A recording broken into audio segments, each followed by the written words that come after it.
Okay, day 29, everybody. This is the Catechism in 40 days, and we are doing the Ten Commandments section of the Catechism. We are up to the seventh commandment, which is you shall not kill. Sorry, no, that's the fifth commandment. Where seventh commandment is you shall not steal.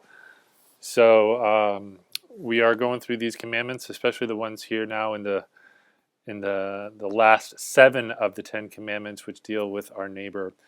The fourth commandment has to do with our first neighbor, who is our parents. The fifth commandment has to do with respecting the good of life itself, so you should not kill.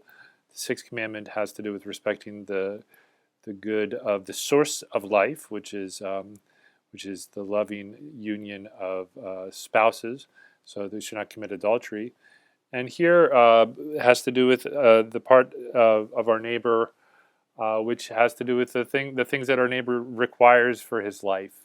So not only do we respect our neighbor in terms of himself, but also things that belong to him, because we all need we all need things to live in this world. I mean, we're not.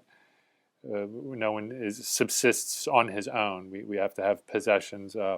So there is such a thing as a natural right to have what one requires for his own life, and in this regard, stealing, so taking what belongs, that which truly does belong to somebody else, is what's forbidden here by the seventh commandment: "Thou shalt not steal."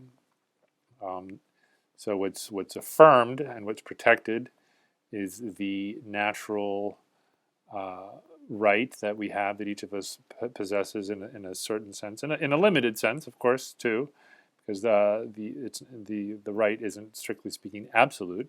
But nevertheless, it's right and it's good and it's necessary that each of us should be able to possess certain things for our own self and for our own well-being.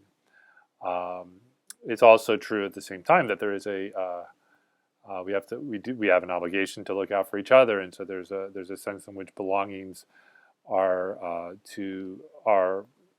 common, or are to be held in common, and we can see this especially in how the church, when the church was first arranged, there was immediately a sense that they held all things in common, but the sort of the common providing for the various needs that exist throughout the distribution in a community, it exists at the same time as the individual in terms of what he requires for himself. And the point here is, at the end of the day, is you can't steal. You can't take to belong to you as your own what doesn't belong to you. And this is excluded. So let's see. This goes for the property of others, others' belongings, and this goes for the other people's, even their reputation, and it's possible to steal from other people in various ways. And all of this is what is excluded. I don't know what also comes to mind. Maybe for young people might have this as a particular concern. It's like, oh, what young people they don't really steal much, or it's not a big deal for them. It's okay, but one thing that's a temptation, especially in school, especially with homework, especially when taking tests, especially when a lot of homework can be submitted electronically. The question is whether we're cheating. Sometimes that comes up. And cheating doesn't necessarily have to be limited to looking over someone's shoulder during the taking of a test, but it can also have to do with like heavily copying information. So that's stealing. That doesn't belong to me, and I'm taking it and passing it off as if it's my own. This would also as well fall under stealing.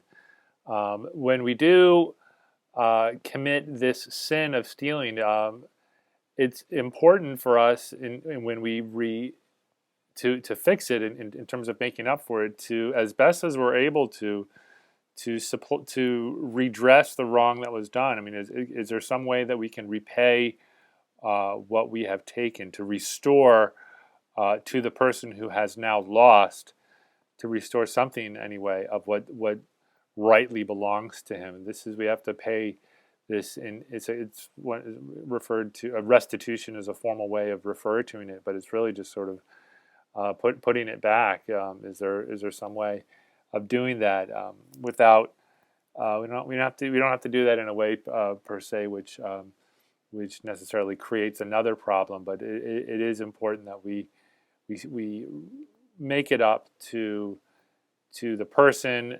or to the common good, even if that has to, if that's the way it has to be done. Sometimes our restitution has to be done to publicly, to the state, especially if what we've stolen is not just a matter of a private thing, but it's also if there's some public nature to a crime that's been committed. This restitution, it also has to be done in a public manner. So we might have to pay back in the form of time, or hours served, or community service, or some sort of a restitution done on that level.